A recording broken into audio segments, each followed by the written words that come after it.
қиссаи зан ва шер.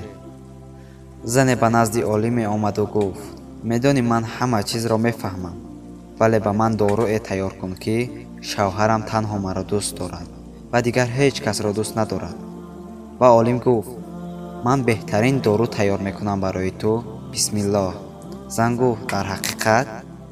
ӯ гуфт: албатта, вале барои дору ба ман як ҷуз лозим аст. зан гуфт: кадом? олим гуфт: ба ман мӯи сари шери зинда биёр. зан гуфт: ман аз куҷо чӣ тавр мӯи шери зиндаро мегирам? аз шери мурдагӣ гирам, хоҳиш мекунам. олим гуфт: не танҳо аз шери зинда. зан гуфт: хуб, ман ба ҳар ҳол кӯшиш мекунам. зан ҷоеро аниқ кард, ки шер мегардад. гӯшт харида ба он ҷо рафт. пораҳо аз гӯшт ба ҳар тараф партофтан гирифт. шер қабул карда гӯштҳоро мехӯрад. рӯз аз рӯзҳо зан гӯшт партофтан мегирифт ва шер медид, ки ӯ гӯшт меорад ва ба ӯ одат кард. ҳар рӯз масофа байни онҳо кӯтоҳтар мешуд.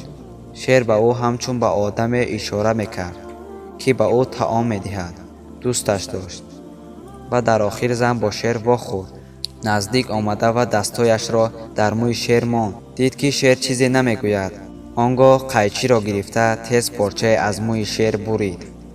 саросима ба он порча баргашт. вақте ки назди олим омад, гуфт: ана ман пайдо кардам. олим гуфт: субҳоналлоҳ, ту чӣ гуна ҷуръат кардӣ, ки ин корро анҷом диҳӣ? ба ман муфассал нақл кун. ва зан ба нақл кардан шурӯъ кард. гуфт: ман шерро омӯхтам.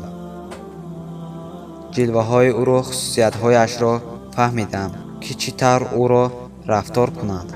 сипас ман таъсир ба ӯ аз ҳама усули дӯст доштанашро интихоб кардам.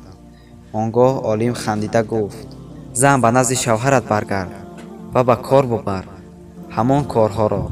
ӯ чун шер даранда нест, ӯ туро мефаҳмад. бинед дӯстон, зан дар як муддати кӯтоҳ шерро ба худ ром кард. зан агар худаш хоҳад, шавҳарамро ром мекунад. инак расидем ба анҷоми ин навор. то наворҳои дигар. зинда бошед, саломат бошед. раҳмати калом.